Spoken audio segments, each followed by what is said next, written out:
He began as Saul, a name that echoed with the legacy of a king. Yet this Saul would become Paul, a name whispered with reverence by millions. He would transform from a persecutor of the nascent Christian faith to its most ardent champion. His journey from the heart of Jewish tradition to the frontiers of the Roman world is a captivating study in transformation. Saul hailed from Tarsus, a bustling city in the Roman province of Cilicia. Located along the fertile plain of Cilicia, Tarsus straddled the ancient trade routes connecting east and west. This strategic location transformed Tarsus into a melting pot of cultures. Greek philosophy mingled with Roman law, and Eastern mysticism encountered Jewish tradition, creating a vibrant tapestry of thought and belief. Saul, a son of this dynamic city, was born a Jew, a heritage he would later describe with fervent pride. "I am a Jew from Tarsus in Cilicia," he declared before a crowd in Jerusalem, a citizen of no mean city. His words resonated with an awareness of his roots, a heritage that ran deeper than the cosmopolitan veneer of Tarsus. He was a son of Abraham, inheriting a legacy of faith that stretched back centuries. However, Saul's identity was not singular. He was a man of two worlds, a duality that would shape his destiny. Born into a Jewish family, he inherited the rich tapestry of Jewish law, tradition, and scriptures. Yet fate had bestowed upon him another allegiance. He was a Roman citizen by birth, a privilege rarely granted to those outside of Roman blood. Roman citizenship was a coveted status in the Roman Empire, a shield against arbitrary treatment and a passport to privileges. While the exact circumstances of how Saul's family acquired this status remain unclear, its impact on his life was undeniable. It granted him access to Roman courts, protection under Roman law, and the freedom to travel throughout the vast empire.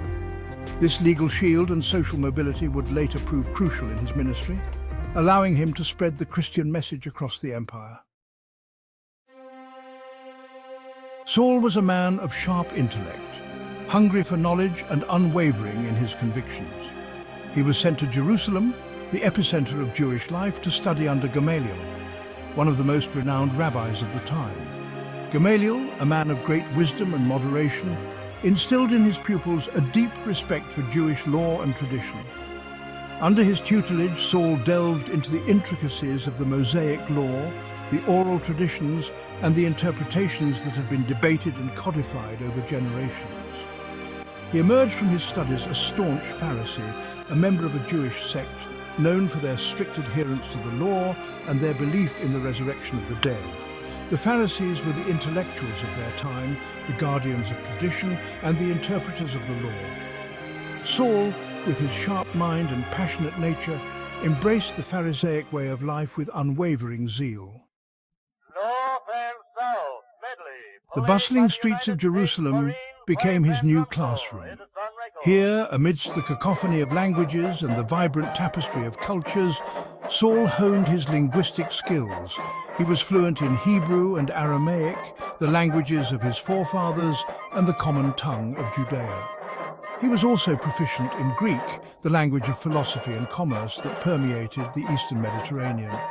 His Roman citizenship meant he was likely exposed to Latin, the language of law and administration in the Roman world.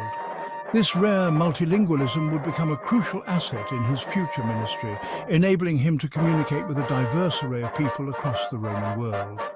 His fluency in Greek, the lingua franca of the Eastern Mediterranean, allowed him to engage with the Hellenistic world on its own terms. He could quote Greek philosophers, debate in the bustling marketplaces, and make the Christian message accessible to a wider audience. His knowledge of Hebrew and Aramaic enabled him to connect with his fellow Jews, debating scripture and tradition in synagogues across the diaspora. Saul's zeal for his ancestral faith burned with an intensity that would soon spill over. This was a time of great upheaval in Judea. The followers of Jesus Christ were spreading a message that challenged Jewish belief. They proclaimed Jesus as the Messiah, a claim blasphemous to Saul. Saul became a fierce persecutor of the early Christians. He participated in the stoning of Stephen, the first Christian martyr. He would later confess, haunted by the memory of that day.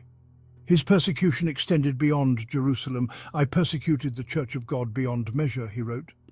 Yet, unbeknownst to Saul, he was on a collision course with destiny.